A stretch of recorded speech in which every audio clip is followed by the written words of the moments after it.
धरती का सबसे ताकतवर जानवर अपनी पूरी ताकत कभी इस्तेमाल ही नहीं करता और इसकी वजह उसकी असाधारण समझ है।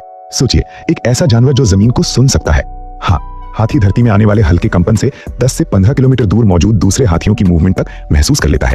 इतनी समझ रखने वाला ये जानवर सिर्फ ताकत से नहीं, याददाश्त से जीता है। हाथी 20 से 30 साल पुरानी जगहों और रास्तों और पानी के स्रोतों को भी नहीं भूलता और शायद यही वजह है कि हाथी भावनाएं भी महसूस करता है। जब कोई हाथी मर जाता है तो बाकी हाथी आगे नहीं बढ़ते और कुछ देर तक बिल्कुल शांत खड़े रहते हैं। ये शोक है, ग्रीफ, जो आमतौर पर इंसानों से जोड़ा जाता है। अब जरा उसके शरीर की बात करें।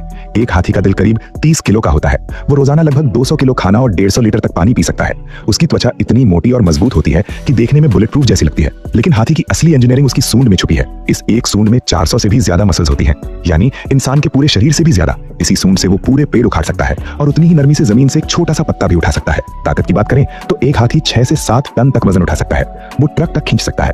लेकिन दिलचस्प बात यह है, हाथी शायद ही कभी अपनी पूरी ताकत दिखाता है, क्योंकि नेचर ने उसे आक्रामक नहीं बनाया। उसकी ताकत उसके कंट्रोल में रहती है और यही उसकी असली समझ है। आज का हाथी हमेशा से ऐसा नहीं था। उसके पूर्वजों में मोएरेथेरियम जैसे सुअर के आकार के छोटे जानवर थे, फिर मैस्टोडॉन आए और बाद में वूली मैमथ, बर्फीले इलाकों के विशाल हाथी। करीब 6 करोड़ साल के एवोल्यूशन के बाद आज सिर्फ एक ही मॉडर्न एलिफेंट लाइनेज बची है। बाकी सभी प्रजातियां समय के साथ विलुप्त हो चुकी हैं। और सबसे अनोखी बात, हाथी की प्रेगनेंसी लगभग 22 महीने की होती है, यानी सभी मैमल्स में सबसे लंबा गर्भकाल। इसलिए हाथी की असली ताकत उसका आकार नहीं है, उसकी ताकत है उसकी समझ, उसकी याददाश्त और उसकी भावनाएं। अगर वीडियो अच्छा लगा तो लाइक करें, शेयर करें और सब्सक्राइब करें।